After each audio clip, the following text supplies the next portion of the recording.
welcome. Access Sportsnet Lakers, driven by your Southern California Honda dealers. Chris McGee, James Worthy, Derek Fisher. We got Mike Bresnahan over here. We got Allie working from home. We got Trudell working the green room. You'll hear from all the Lakers. They get the win. They're now 3-0 on the road trip, guys. Good balance on offense, 6 guys in double figures. But really, it's the ability to defend that we've seen these last couple games, James and Fish, to defend down the stretch and close out games. 9-0 run that final 2:30 against San Antonio. Tonight, final 4:30, 13-2 run. Yeah, I think the ability to do that, you don't want to have to depend on turning it on like that, but this team can do that. It was a sluggish start. Memphis come out shooting the lights out, and then the second quarter, the Lakers defense started to, unfold.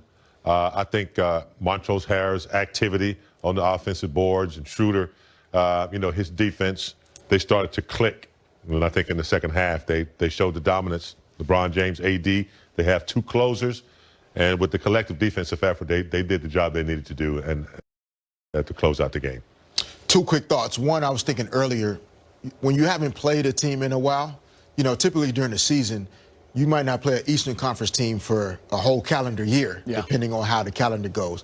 With this past year, with COVID and the bubble and the restart, you haven't played against some of these teams in a while. And they're having to learn some of the different personnel, new coaches, different style of play. And once they get a handle on the way the team is attacking and playing, that's when the Lakers seem to kind of figure out how to take advantage of the matchup and go ahead and close the game out. The second thought is, when you're the big brother, and you're not even really worried about what little brother gets like. And little brother's coming after you every single night.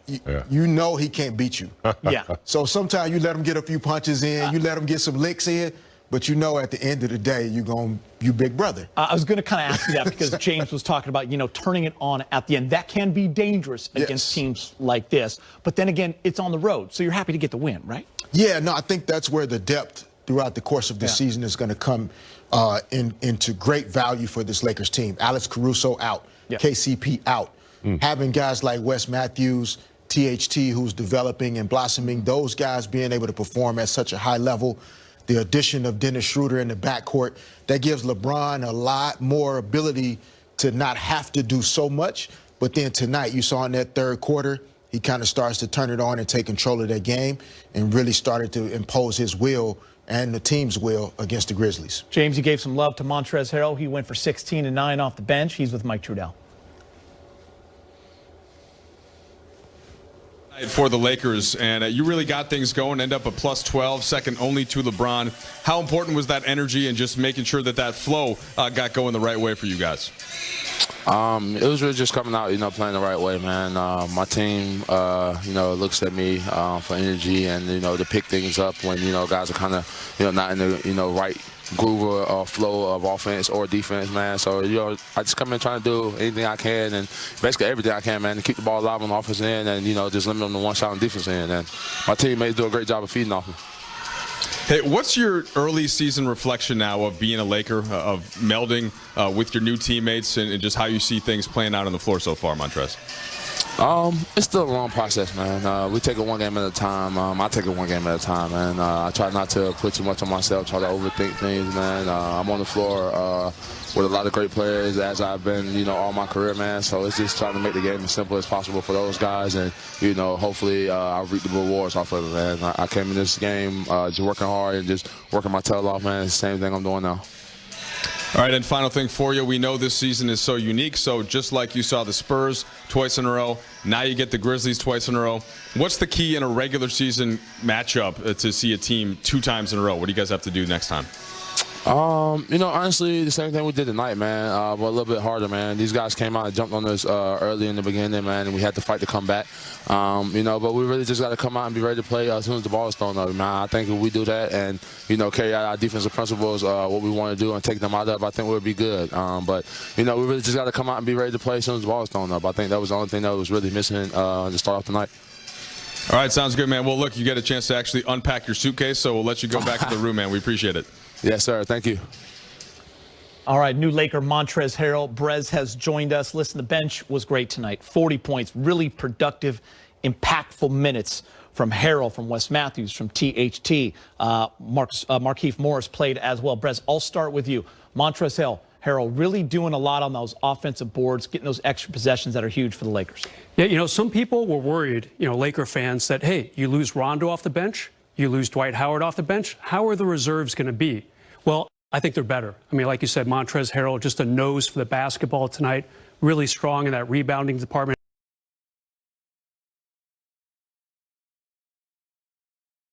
The thing for him was the scoring. Hasn't been there the last couple games, only 4 points in his last game. Not the case tonight. I feel like he was really active from the start right away. And I think the Lakers are starting to look for him a little bit more. James, you and I have talked about this a little bit, that, hey, this guy's gonna roll to the basket with reckless abandon after setting a pick. So he'll be there for these easy dunks and layups. And as you can see there, he's got tenacious second effort as well. Throw in Wesley Matthews, very good shooting. And keep in mind, Kuz, not always with the starters, obviously. He'll be down with the reserves, too, shaping up to be a pretty good unit. Yeah, I mean, Montrezl might not have the height that Dwight Howard or McGee, but he is like a little fire hydrant down there. When he gets position, he's not going to move. You're not going to move him off his defensive, spot. And he's just tough. He aggravates people. He pushes first. He acts first. He doesn't allow you to get to the position you want to get to. And I do think they ran one little play for him where they had LeBron on the post. Somebody cut through, set a pick, and he just curled in. He's really good at setting picks, rolling to the open space, or splashing into the open space. So he's a double-double guy every night if they look for him. And they don't even have to look for him, really. He gets them, just on his own. If he moves, especially when somebody like Gasol is in the game, he just moves and cuts, and he just happens to be in the right spots where you have to kind of see him and get it to him. It's always in the paint, too. I mean, how valuable is a guy that you don't have to call a play for, but he can get you a double-double? And I want to ask you something, Fish. You're part of all those championship teams with the Lakers, and they were built around a couple of stars and great role players that had to give up something to be a part of something bigger. Montrezl Harrell, great interview right there with Trudell. I love what he said. It's a process, man. He goes, I'm out here with a lot of great players. So it's not about sixth man of the year, 19, 20 points a game when you're on this team. And we've seen it with other guys. You have to learn that. So how patient does he need to be, Fish? Because some nights he's going to score 4 points. Yeah, no, I think that patience is a part of his game now. It's a part of who he is. He, in his interviews a couple of times this season, he's mentioned the great players that he's played with his entire career. And so he has developed a skill. It's a talent to know how to play off of other people's greatness. Many guys aren't willing to put their ego aside to accept that reality, that I'm playing with great players. Let me find out how to find success within my role on this team. He's a professional at that. And so it's just a great addition for this Lakers roster to add someone that is comfortable not trying to look for more for himself, but finding a way to be the best version of himself next to other greatness. And that's what you have to be, I think, in order to be a great Laker. And we have to remember he's in a new system, offensively and defensively. So coverages are going to be different. Teams are going to hunt him. There's expectations that are different. So you have to be patient as well. Yeah, and Fish, I was just thinking of some of the bench guys that you played with. Fox, the guy who was there 2 nights earlier in that seat, Robert Horry.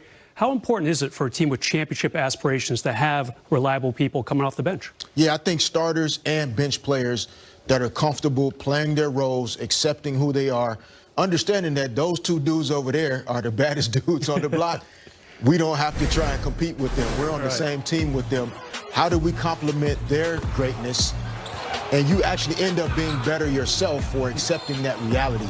And I think that's what Montrezl has done so well in his career, which is why he has been a 6th Man of the Year candidate, is because he's accepting of being that type of player. And I think with this team, these type of guys, Alex Caruso, KCP, and we have to keep tipping our hat to Kyle Kuzma, because I think he's also at that point in his career, even though he's still really young, accepting the fact that I can be really great next to these guys, continue to wait my turn, and this can be fun too. Yeah, you see Wesley Matthews right there, 14 points, 4-6 from 3, 2 steals. We'll talk about him later in the show. He was outstanding. I definitely want to get to him. But let's get to the highlights right now. Lakers in Memphis to take on the Grizzlies. LeBron James getting it going early. Marc Gasol finds him in the corner for a 3. Next Laker possession. Gasol with a high pass to LeBron. Comes down with it, lays it in. 108-94, LeBron James. Close to a triple-double, 22, 13, and 8. AD, 17, 9, and 3. Montrez off the bench, 16 and 9, 5 of those offensive. Let's go back to Memphis. Marcus Saul speaking with Allie in the media.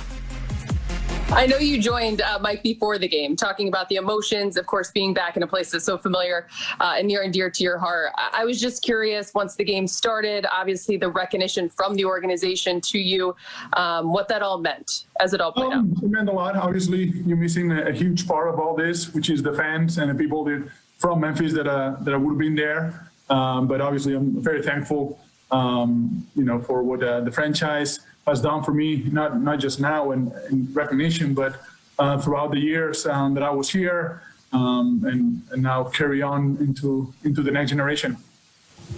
Obviously, you're a vet. You've been around this league for quite some time. Was there any kind of nervous energy for you being out there? Any kind of memories that flowed back that kind of had to put yourself in a position to settle down before the ball was tipped? Before the ball was tipped, maybe a little bit. It's just a little awkward being on a different locker room and warming up, kind of the opposite side and all that kind of stuff. Once the ball goes up, it just, game time is completely different. I just wish I hit it one of those threes that would have made it much, much better. From a team standpoint, one final point for me, Mark. This is now back-to-back games on the road that you guys have found ways down the stretch, especially to close out and get the W. The other night in San Antonio, I think it was a 9-0 run. And today it was 13-2 over the final 4.5 minutes. What is it about you guys as a unit that you guys are finding in terms of execution, though it's early here in the season, in terms of closing out? I think we're learning each other. We're learning how to win as a team together, trying to help one another, be comfortable out there on both ends of the floor, communicating. It's all a process, obviously, we always say that, but it truly is a process of becoming a team. And when you have new guys, going through the mistakes and how you approach them and how you fix them on the fly. Not only how you're being helped, also how you take it as a guy that probably has made a mistake. And when it's a hustle thing and you don't have enough energy, somebody else comes to you and or you bring the energy up for somebody else. That's all positive, and I think that it's all a process. And in fact, you're always getting ready for the bigger challenge when it comes down to the playoffs. Mark, thank you. Bill. Hey, Mark. Good to see you. First of all, how's the eye? And then second of all, I'm wondering what it's like for you to be back in Memphis for 4 days, first time, and then presumably not be able to do any of the things that you would want to do your first time back. Well, it's good. I mean, I got to check out my house and see how, all the smoke detectors were beeping. Had to kind of go in there and change the battery on those. But it's weird not seeing, the people that meant so much to me during those years. I can see, you can't meet them and you have to be responsible. So that's a little challenging because you don't know what other people are doing. So, just part of the business. You have to be responsible. But, I think it's a little easier. It makes it a little less emotional when you don't have that, all the people around you kind of going back so many years. I don't think it's the right timing for it now. So it's good, but I think, it'll be better later. I'm all for it. Montrez gave himself a little assist. Yeah. How's that? Yeah, Missed a shot. Assist. All right, 31-19 fourth quarter. The difference is the Lakers win their third straight. Frank Vogel speaking with Mike in the media. Hey, Frank, just given the challenges of this season, tonight you don't have KCP or Caruso. How important is it to have a bench that can come in and change the game energy-wise, which seemed to happen in this one? Yeah, well, that's the great thing about our team is our depth and our ability to handle, a couple of guys being out in particular at the same position, defensive same position anyway, again, our chasers. But, those guys played well. Wes, Talon, Trez, and Keefe, really gave us a lift off the bench and, a big part of the victory. Just specifically with Montrez, Frank, what did you see from him tonight? Energy. He just you have to honor everything he does on the offensive end, whether he's ducking in or rolling to the basket. He's really picked up his offensive rebounding. From early in the season, and obviously gives great defensive determination and fight as well with his communication. And, I thought he did a great job, not only rebounding the ball defensively, but boxing out. You know what I mean? And this is a selfless thing to give yourself up, to get your body into a bigger guy like Valanciunas, and let some of the guards, or you saw Braun with 13 defensive rebounds, just let some of the guards come back and rebound while he's doing the dirty work underneath and wiping the crashers off the glass. It doesn't show up on the box score, but really did a great job with that. And Frank, not the first time that we've seen LeBron take over in a fourth quarter. I just wonder your perspective on the sideline when you're seeing him do that. Yeah, I'm trying to get him a blow so he doesn't play the whole fourth quarter, and he keeps making big plays. It's tough to take him out. So we were able to find a spot, to get him a rest, so we don't overdo it in the fourth. But he was terrific. You know what I mean? He knew what he wanted to go to in terms of the action that he wanted to exploit in their defense, and we kept putting him in that action, and he delivered. Big shots, big plays with the pass, and obviously brought us home offensively during that that fourth quarter. Dave? Frank, last game we were asking you about Anthony being a 6'11" guy who's shooting threes off the bounce. Today, I think it's a 6-point game. He has a high screen for LeBron. LeBron sits with a pocket pass, and he's shooting a floater. Can you just speak about the variety of his skill set, and in particular, a floater from a 6'11" guy? Yeah, I mean, he can shoot. He can do it all. Anthony's shot making is what makes him a top 5 player in this league. And whether it's in the low post with all his footwork moves, his ability to jab and shoot over guys, his hooks around the basket, his ability to finish around the basket on rolls and offensive rebounds, and the 3-ball, and you saw tonight the floater. So, he really can do it all. Dan? Hey, Frank, there was a sequence, I think, where Memphis had 3 guys kind of crashing the offensive rebound. It was a loose ball, and LeBron was the guy that was fastest to it, took you guys the other way, and got you out in transition. You talked before the game. I mean, this isn't a guy you can hold back because of his competitiveness. If he's on the court, he's going to go. What have you thought of his effort levels and knowing kind of his short offseason, just seeing that competitiveness sort of just take over and kind of push him in nights like tonight?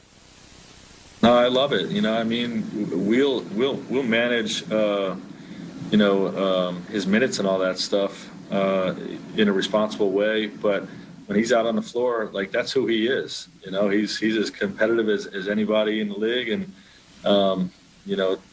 like I said, 13 defensive rebounds, that's hard to do when you're not a center. I mean, that's just competitive spirit, wanting to win, and, being determined. And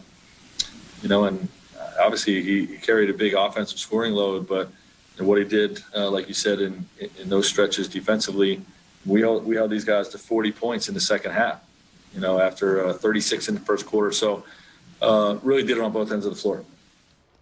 Time now for Fish's Focus. What are you focused on, Fish? Good time. Good time. Let's do it. Get out of there, big game. Hey, let's go to the board, man. Nice graphic. Ali was trying to play me like my arms wasn't that big, for real, but it's cool. No, starting out, we're focusing on effort or the lack thereof. Guys standing, watching, shot goes up. LeBron, West, Trez, who Frank Vogel just got through talking about, was doing a good job of boxing out. Lakers give up an offensive glass opportunity there. Here, Memphis continuing to get into the paint. 1 offensive rebound, 2 offensive rebounds. Memphis beating the Lakers to the 50-50 ball. Shot goes up, another offensive rebound, and then you give an NBA team this many chances to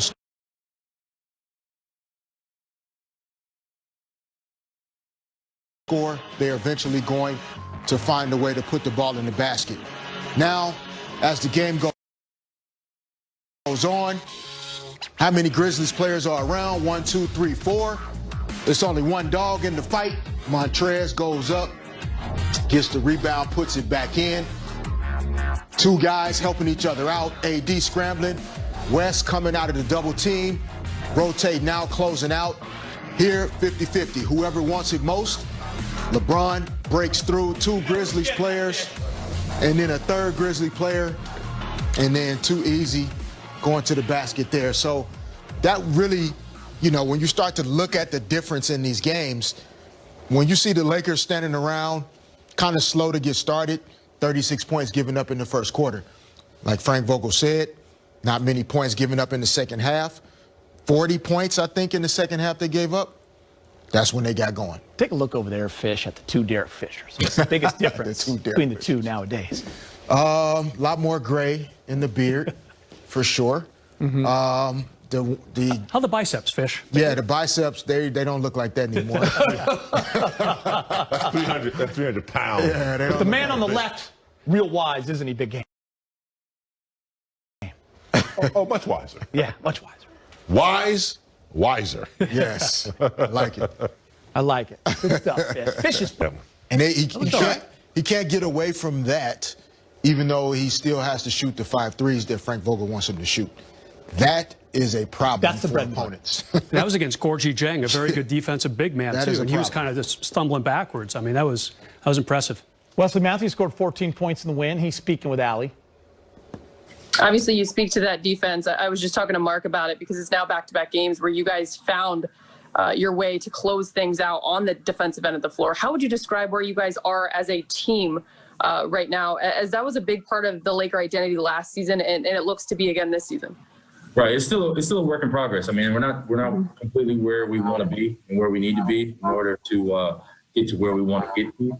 But I mean, that's expected for the most part. I mean, it's not something that we're content with by any means. So we're realistic with the situation, but at the same time knowing that we got to get better. And everybody's working at it. We're staying diligent in the film. Obviously, guys that have been here in the system last year are helping new guys like myself. And you know, it's kind of on the job training when we're out there. And so we're just trying to make the most of every situation, and we're thankful that we can come away with wins while doing it. One final point for me, because I think we've seen it a lot this season. It's been a lot of fun to watch. But of course, you saw the way you guys started the game, and then Memphis had that run to close out the first quarter. It was THT, it was you, it was Trez. Keith put in a positive 10 off the bench as well. Is there an identity you guys are forming in that second unit in regards to what you guys want to live up to and be responsible for this team? I mean, our job coming off the bench is to either extend the lead or cut into the deficit. You know, it's always been my mentality on every team that I've been on. Obviously, coming off the bench is something that's new within the last this season for me. But that's always been the identity of every great team is when you go to the bench, you don't lose anything. You know, you got to provide a spark. You got to be able to do something that either, like I said, either extends the lead or cuts into it. And so we got a lot of guys that can do a lot of different things, a lot of guys that can impact the game in different ways. And just going to continue to take time, continue to take games like this, road trips. Tough, you know, you got to be able to win every kind of way. Thanks, Wes. Brad? What's up, Wes? What's going on? Hey, man, when you're playing with AD, LeBron, Mark, and Dennis, are you trying to react to what they're doing? Or are you just trying to find your favorite spot and then wait for them to find you? I mean, well, when you're playing with anybody, really, your job is to keep the floor as balanced and spaced as much as possible. Obviously, those guys are going to have the ball in their hands way more than I am. So my job is to make sure I space the floor correctly, but then find windows, find pockets. You know, obviously they're going to draw a lot of attention, and we got to make them play honest. You know? So, you know, if you double team or your head's turned, you know, I'm going to cut, I'm going to move. You know, I'm rarely going to be in the same spot, and that's just how basketball has to be played. You know, I don't know. I mean, last time I think the offense ran through me was my senior year. So I played off the ball a good deal in my basketball career. So it's not really anything new for me. Dan? Big Game, this is why we don't judge a man after a couple of games. People very excited about Wes coming over. 3-point shooter, can defend. Starts out the year 0 for 8. Well, since then, Big Game, 10 of 14. He's shooting 46% on the season. And we've seen him on this road trip. He has been huge for this Laker team, especially tonight. But it's not just the threes. It's how he plays defense, how he fits. He knows how to space the floor. Like he said, Big Game, been playing off ball since high school. Yeah, and, you know, to recognize that, look, they haven't ran the offense through me since high school. So he knows what his role is. And, you know, here's a guy that's been in the league for a little while. He's endured some injuries and had to overcome some of those, but has made his way back into good condition, Geeter. And even before, like you said, he was 0 for 8. I still was impressed with the way he was playing the game. He was hustling. His defensive, awareness was on point. And I knew it was just a matter of time. When you talk about scores and shot makers, yeah, it's going to go away sometime, but they'll always find a way to get their shot back. What I've been impressed with is his ability to continue to play team ball, continue to hustle on the defensive end, and play the game. And so, he can shoot. I think he's a career 38% three-point shooter. So I wasn't worried about his shot coming. Prez, I know it's really far looking ahead, but he just seems like that guy that come playoff time, there's going to be a series. He's going to have some moments. You just feel like it. Yeah, when you lose a guy like Danny Green, you have to pick up a good wing defender, a guy who can hit threes, and that's what Wesley Matthews does. I mean, the Lakers, sure, they lost some stuff during the offseason, shot blocking. We've talked a lot about that. But they really have, as Fish was alluding to earlier, increased their three-point game. And Wes is one of those guys. I mean, like I said on the pregame show, when I talked to him in the Zoom the other day after he went 6 for 6 behind the arc, he just kind of shrugged. He's like, yeah, what's your question? What's the big deal? I mean, he really does believe he can hit every shot he takes. I was in New York, and we had Wesley Matthews circled on our free agent board with the Knicks. He was going to be our guy. Yeah. He unfortunately sustained the Achilles injury. Right. And we just weren't. He is infectious. So, them coming off the bench with that energy and that effort just translates to the rest of us. Trez was very active, not only with the scoring, but his offensive rebound and his defensive approach as well. Giving up size and giving up pounds to Valanciunas, but I thought he handled his own and did a hell of a job. And same with Wes. Wes coming in and just giving that defensive presence, that energy, and also knocking down a couple shots. That was a big time for our team. I asked Frank what he saw from you as you kind of took the fourth quarter over. Of course, not the first time that we've seen that. He said there was a particular action that you were trying to get to that seemed like it was working well. What was your diagnosis there, and how did that play out in the fourth? Well, we were doing a lot of jostling with Memphis tonight, and just going back and forth. And 2-point lead here, or they're taking 1-point lead, or we're taking 1-point lead. So, it started the fourth. I want to try to implement myself with my scoring a little bit more, get a little bit more in attack mode and see if I can kind of open the game up. And we were able to do that. Dan Morkey. Hey, LeBron. You guys have won these last 2 games. Obviously, there's been good offense, but defensively, really, in a lot of different ways. What was the big key in the last 3 quarters tonight defensively? And do you like to see kind of that this group can win by outscoring teams or this way, too? Yeah, we got to have the ability to be able to do winning all facets. Sometimes it's going to be outscoring teams. But for the majority, we want to win games by defending.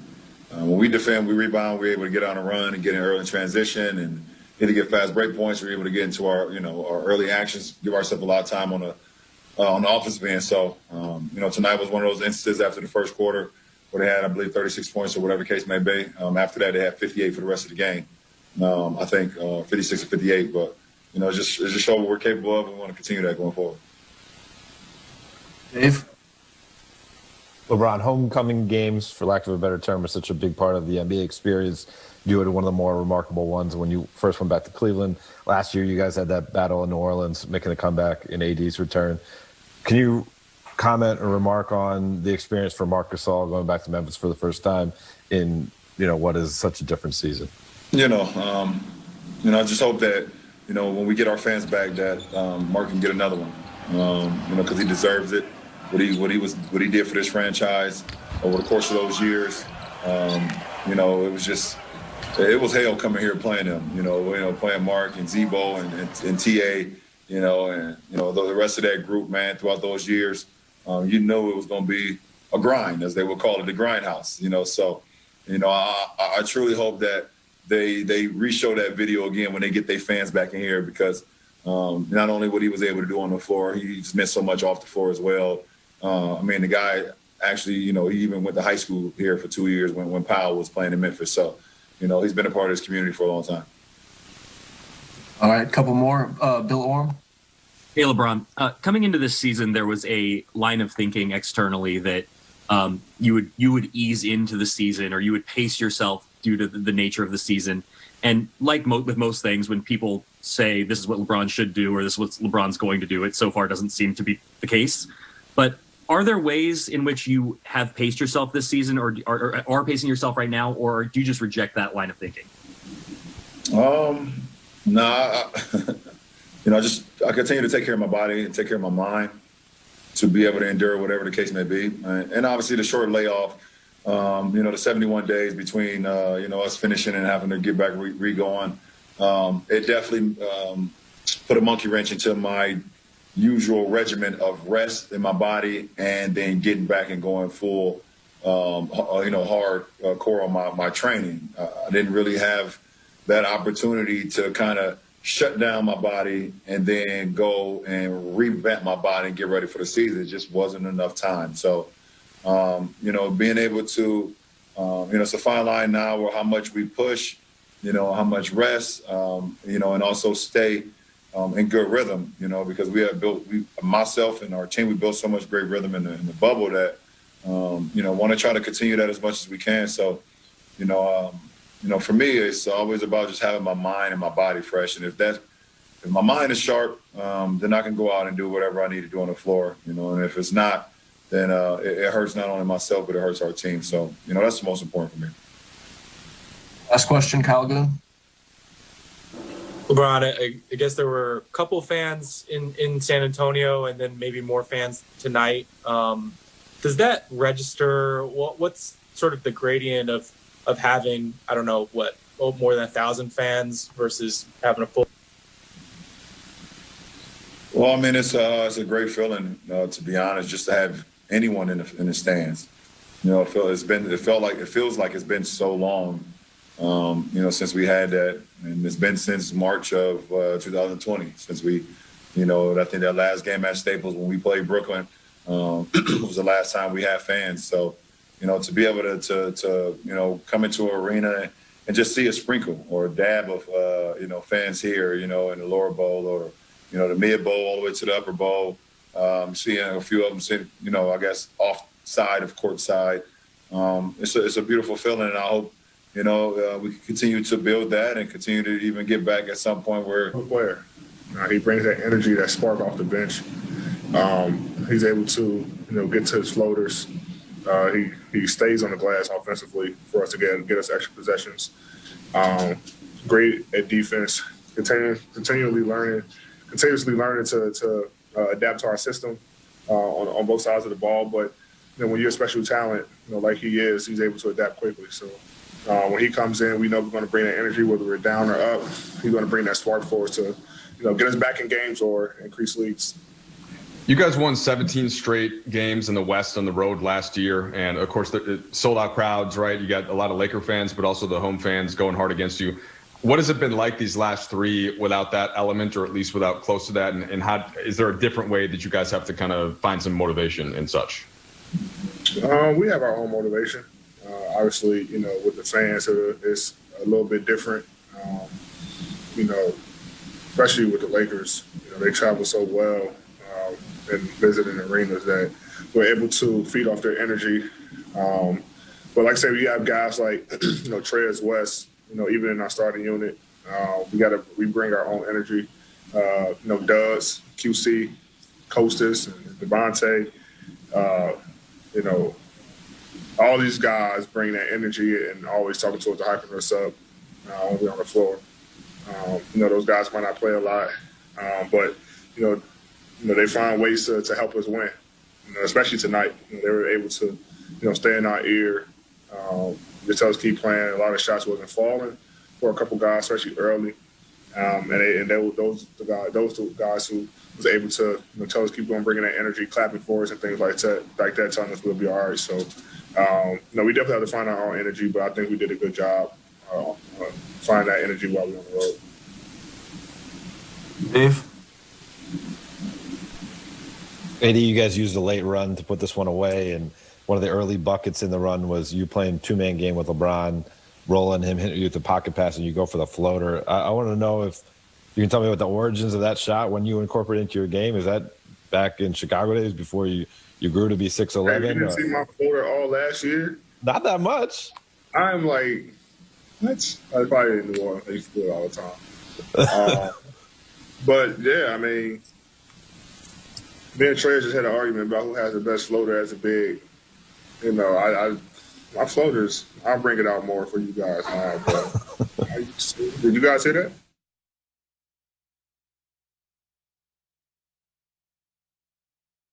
Well, maybe not in a 6-point game with 3 minutes to go. No, yes, yeah. So, I mean, Bron does a great job of getting downhill and putting pressure on the big and reading that and reading that play, reading the defender. So, you know, he either finished the layup or his, you know, I don't know if he have a good floater or not, but his little mini jump shot, and then, you know, or hit the pocket pass to me or skip it weak side for a three. So, we just try to, you know, figure out ways to exploit the defense and all their schemes, especially, you know, with their bigs playing back tonight. But, you know, I've always kind of had the floater. And it really just came from when I was my early years in the league. You know, I wasn't the strongest guy in the world. So, you know, I kind of hated just going to the paint and just, you know, when you're a rookie, second year, you don't really get many foul calls. So I just kind of developed that floater to, you know, stop from going into, you know, the lane and getting fouled. Kyle? Just especially after the first quarter you guys had today, what do you miss the most when KCP and Alex both can't play at the same position, and how does it scramble your defense, you know, to start games like that? Yeah, I mean, I think we did a good job tonight to start. Kind of just fell off, but, you know, KCP, you know, is one of our best defenders, and he's going to guard, you know, the best wing, especially a guy their shooter who's flying around. Like, he probably would start on Dylan Brooks for sure tonight. You know, AC, you know, also a tough guy, picking up 94 feet. He was able to also be our backup PG. And so now it's a scramble when Bron and Dennis is out there, you know, one get in foul trouble and the other one gets tired or something. Now, you know, we bring Taylor in for a PG, but, you know, Taylor more of a two guard. So we don't really have that, you know, that true PG that we usually have when Alex is around. But we adjust. But, you know, it's tough not having those guys. They're a big part of our team and our offense. And we're able to have those guys on the floor. They just bring a different dynamic for our team. Last two, Dan? I'll give you a minute. Hold on. Go ahead, Dan. Yeah. With the compressed off season, oh boy.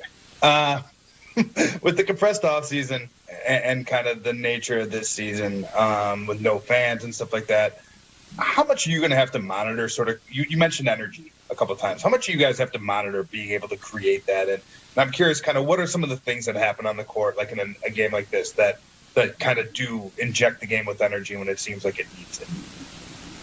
I think for us, we kind of feed off ourselves, and a lot of times we feed off the crowd, but we got used to feeding off ourselves. You know, when we go on runs, you know, like we had, you know, tonight, you know, to start the game, you know, we usually have that crowd noise of, you know, Laker Nation, you know, cheering for us and giving us that spark. And then when they go on the run, you know, we combat that run. We, like I said, we had that noise, but now it's ourselves, you know. You know, coach put a lot of emphasis on our bench to continuously to talk. And it started in the bubble. Knowing that we weren't going to have any fans, you know, we needed our bench to kind of be that fan base for us. And we've done a good job of doing so, but it is different not having the fans there, especially when we go on runs. You know, we're down 12, and, you know, coming back on that run, you know, even though we were able to complete it and finish the game and get the win, you know, when you're in the playoffs or playing another team, you might need those fans, especially when we're at home. So we got to find ways to just continue to bring our own energy, you know, bring that noise, bring that positive energy to our group, and I think we can get a job done. Last one, Jovan. Hey, AD. This season you're averaging a career high in assists, and I'm curious, was that a point of emphasis for you in the shortened off season, or is that because you guys have more offensive weapons this season, or what would you attribute that to? I'm just trying to add more to the game, to my game. I know a lot of teams try to double just to make me get a different look and not score. So the best way to beat a double team, you know, is to find an open guy, and our guys are making shots. You know, I just got to do my job and draw a double. Once I do that, find the right guy, whether it's in front of me, you know, weak side corner, the big dive down in the middle, or whatever it is. I got to make the read, and but that's how you make your team better. You know, I haven't been scoring, you know, like you guys used to, but I've been making the right plays and finding my teammates who've been doing a great job of knocking down shots, and just continuously making plays for others. And it's good that I have Mark here because I've been learning a lot from Mark as far as passing big from the top, from, you know, the elbow, from the post. I'm just trying to figure out, you know, ways to kind of steal that from him, and also Brian, you know, talking to me about that as well over the past couple of years. So just trying to get better and you know, continuously add to my game. Thank you. AD throwing out some props to Marc Gasol, saying he's learning from him as well, just certain things you can do, positioning, working from the elbow, stuff like that. It's good to hear.